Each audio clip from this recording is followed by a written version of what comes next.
Yang sangat saya hormati Bapak Uskup Ignatius Kardinal Suharyo,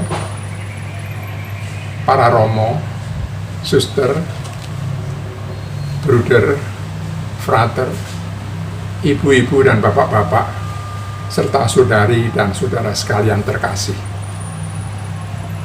Sharing saya pada kesempatan ini adalah terkait pada keterlibatan saya dalam kegiatan-kegiatan pemberdayaan masyarakat miskin dan terpinggirkan selama sekitar 57 tahun yang lalu. Secara reflektif, ingin kami menjawab satu pertanyaan yang pernah ditulis dalam buku Ernest Hemingway, For Whom the Bell Tolls, buat siapa genta proklamasi berbunyi. Terkait dengan peringatan 75 tahun Indonesia Merdeka, Bung Karno seolah menjawab, buat kaum marhen atau wong cilik. Bung Hatta menyebutnya buat sektor perekonomian rakyat. Pak Profesor Mubiarto mengatakan bahwa sektor perekonomian rakyat adalah sektor ekonomi yang menghidupi sebagian besar rakyat Indonesia. Itu siapa? Pada waktu Profesor Mubiarto masih hidup, pertanyaan itu belum bisa terjawab. Tetapi setelah ada undang-undang tentang usaha mikro, kecil, dan menengah, kita rasanya bisa menjawab dengan jelas. Dalam definisi yang ada pada undang-undang itu, Kementerian Koperasi menghitung jumlah entitas usaha dari masing-masing entitas, mikro, kecil, menengah, dan besar. Ternyata usaha mikro itu berjumlah lebih dari 60 juta unit usaha, atau kurang lebih 98,7%.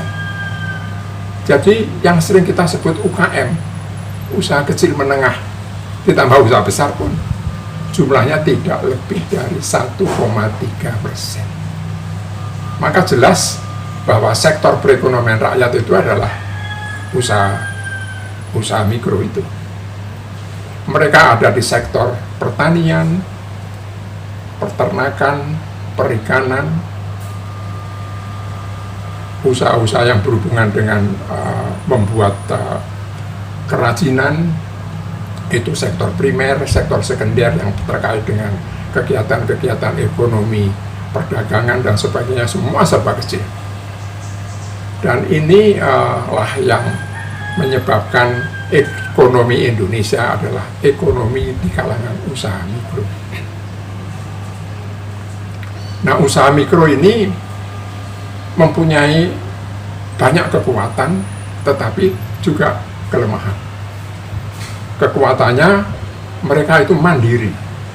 Mereka itu bahkan mampu menampung berbagai masalah yang dihadapi oleh negara ini ketika terjadi krisis pada tahun 1998. Ketika perusahaan-perusahaan besar bangkrut, perusahaan mikro menangkapnya. Nah, kami yang tergabung dalam Bina Swadaya itu melayani usaha mikro dengan macam-macam cara. Bina Swadaya ini sebenarnya adalah kelanjutan dari gerakan sosial ekonomi Pancasila. Suatu gerakan yang didirikan oleh KUKSI, Kongres Umat Katolik Seluruh Indonesia, pada tahun 54 di Semarang. Kongres ini menghadirkan, atau gerakan sosial ekonomi itu menghadirkan kegiatan-kegiatan di bidang perburuhan, terbentuklah Ikatan Buruh Pancasila. Di bidang pertanian terbentuklah Ikatan Petani Pancasila, dan di bidang kenelayanan terbentuklah Ikatan Nelayan Pancasila. Nah, Ikatan Petani Pancasila pada tahun 1965, di mana saya dipilih menjadi ketua umum dari organisasi ini, Kami kemudian membentuk Yayasan Bina Swadaya pada tahun 67. Yayasan Bina Swadaya ini bergerak pada kegiatan-kegiatan pendampingan, pelayanan, dan perjuangan-perjuangan yang berhubungan dengan usaha mikro. Bidang kegiatan dari Yayasan Bina Swadaya meliputi pengembangan SDM dari masyarakat mikro tadi. Yang kedua, terkait pada kelembagaan masyarakat, kami membentuk KSM atau kelompok swadaya masyarakat. Kami melayani dengan sistem keuangan mikro, baik melalui saving led, kredit led, atau micro banking dengan membentuk bank-bank perkreditan rakyat, dan juga pola hubungan bank dan kelompok swadaya masyarakat. Dalam rangka kerjasama dengan berbagai lembaga, pemerintah, swasta, philanthropic organization di dalam maupun di luar negeri, selama lebih dari 40 tahun Bina Swadaya melayani hampir 1 juta kelompok swadaya masyarakat yang anggotanya rata-rata 25, sehingga mempunyai dampak pada 25 juta keluarga. Ini kalau dihitung satu keluarga 4 orang, barangkali berdampak pada 100 juta jiwa. Kami merasa bahwa kegiatan-kegiatan ini penting, tidak hanya melalui kegiatan yang berhubungan dengan program, proyek, tapi Bina Swadaya juga mengembangkan gerakan. Ada gerakan yang disebut gerakan bersama pengembangan keuangan mikro Indonesia untuk mengajak kerjasama antara lembaga perbankan, pemerintah, sektor swasta, LSM, dan berbagai kegiatan yang terkait pada pengembangan keuangan mikro.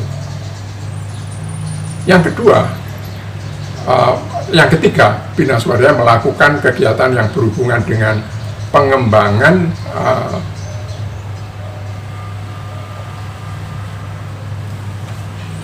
produksi dan pemasaran melalui pembentukan pendorong kepada kelompok-kelompok berproduksi tertentu, entah itu berupa pertanian, peternakan, perikanan, maupun anyam-anyaman, juga ikut membantu pemasarannya dengan membentuk toko-toko pertanian trubus di banyak provinsi. Lebih dari itu, kegiatan ini berlangsung dengan melakukan dukungan terhadap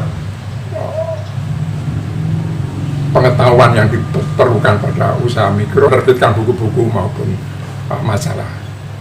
Ini semuanya kami lakukan dengan senang hati, dengan perasaan bahwa apa yang kami lakukan adalah suatu karya yang dibutuhkan oleh masyarakat. Kami meyakini bahwa manusia diciptakan Tuhan untuk bekerja, dan bekerja itu mempunyai 3 level pemikiran. Pertama, ketika seseorang bekerja pada suatu perusahaan yang dipimpin atau dikelola oleh seorang direktur, dan seseorang yang bekerja itu menerima katakanlah upahnya, maka itu adalah job. Orang juga bisa melakukan pekerjaan di mana bukan orang lain yang menjadi direkturnya, tapi dirinya sendiri. Dia mengambil inisiatif dengan kewirausahaan yang ada, dia mengembangkan sehingga terjadilah suatu profit. Ini usaha yang disebut sebagai sukses. Nah, ada kegiatan lain yang sebenarnya bukan orang lain, bukan dirinya sendiri yang menjadi bos atau sutradara dari pekerjaan itu, tetapi Tuhan. Inilah yang kami maknai sebagai bekerja sebagai panggilan. Bina Swadaya memaknai itu sebagai panggilan terhadap kegiatan-kegiatan karena ada sejumlah kriteria atau indikator yang kami anggap penting.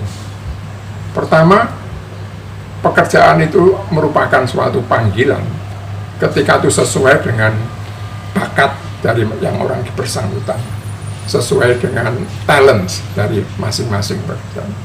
Yang kedua, sesuai dengan passionnya, kecenderungan, keinginan, minat dari seseorang. Yang ketiga, sesuai dengan value. Value itu diperoleh dari orang tua, dari sahabat, dari guru, dari agama. Dan disinilah kami mendapatkan sumber begitu banyak nilai-nilai agama yang kami anut. Pertama-tama kami dulu mendapatkan pencerahan dari Monsinyur Sugio Pranoto ketika beliau sakit di Panti Rapih, dan kami berkunjung. Beliau mengatakan dua hal pada saya. Bambang, coba usahakan supaya kalian itu sungguh-sungguh menjadi Katolik 100% dan menjadi Indonesia 100%. Inggih Monsinyur, saya mengatakan. Lalu yang kedua, jangan berani mati, tapi beranilah hidup untuk kepentingan orang banyak. Inilah bekal yang kami terima.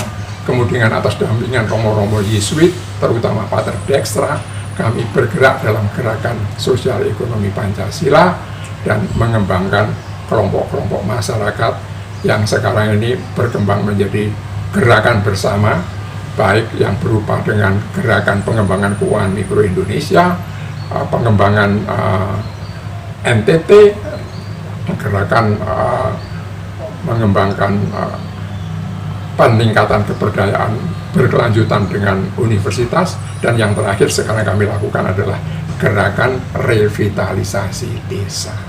Semoga dalam waktu yang sependek ini ada cukup informasi yang disampaikan dan cukup bermanfaat. Terima kasih.